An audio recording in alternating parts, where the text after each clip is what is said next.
Morning students. Today I am going to discuss with you marketing of agriculture produce.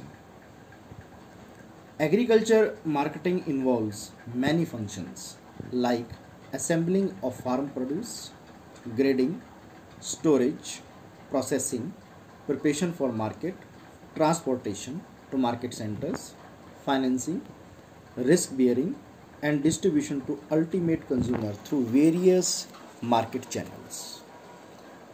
Dear students, government, different agencies, market players plays their different roles to facilitate the farmers to sell their commodities, to sell their produce in the market. All the functions need specialized skills and therefore they cannot be handled by the producer or ultimate consumers themselves only. Therefore, different agencies and institutions have come up to perform these functions. Proper marketing of the farmer's produce ensures fair prices for the produce. Government has done its own efforts to facilitate the market farmers and the market mandis. Number one, further expansion of regulated market in terms of more markets and more commodities. Government has done efforts to strengthen the and streamline of inspections to ensure a regulated system of open action trading produce. Development of rural market in areas where such facilities are not available. The government taken measures like marketing surveys of various categories of agricultural produce and makes suggestions to remove the defects noticed during the surveys. Another measures taken by the government is the grading and standardization of agriculture goods under the Agriculture Produce Grading and Marketing Act. The grades are stamped with the seal of the Agriculture Department, AgMark. Might be you have heard about this, AgMark. The scope of regulated market has been widened.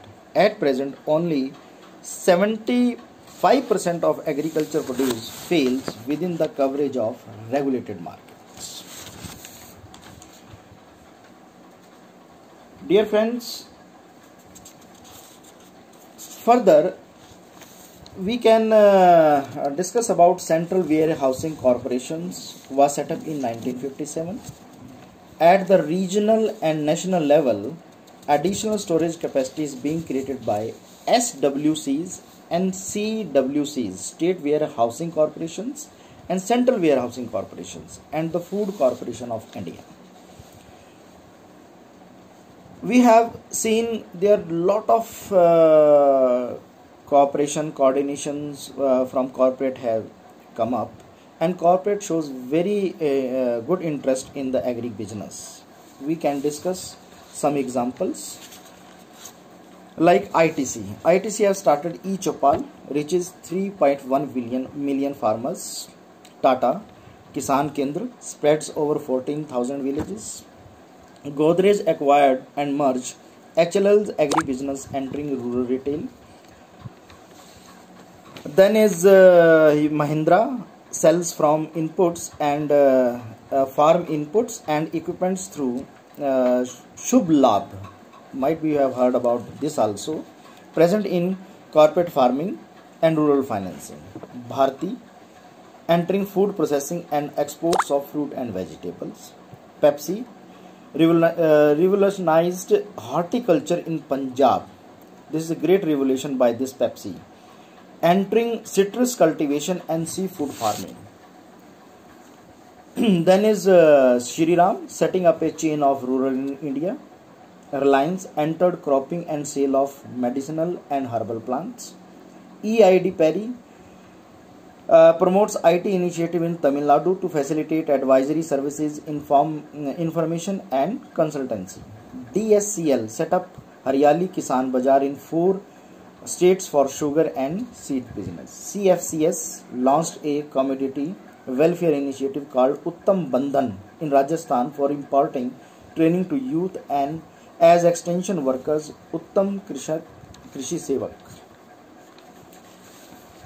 So with this particular look, we have to structure the agriculture market, and the present structure we have of market at local levels, where small growers are there, where primary markets for small quantity have usually come up. Then district level markets, huge quantity of agriculture commodities are assembled from local markets. Then central and regional markets, where facility for processing, storage and grading are available. Then you can say board markets established at seaports, where exporters purchase farm products brought from local or regional markets. Finally, wholesale markets. Farm products are often purchased in bulk and storage to be sold to retailers at you can say opportune time at higher profits. Finally, retail markets, including small distribution centers or shops in different areas of cities, towns, villages, where agriculture produce is sold to consumer who purchase in small quantity anytime they need it. With this particular analysis and the present structure discussion, we can inference that we have to understand the present structure and the facilities available to the farmers, government efforts.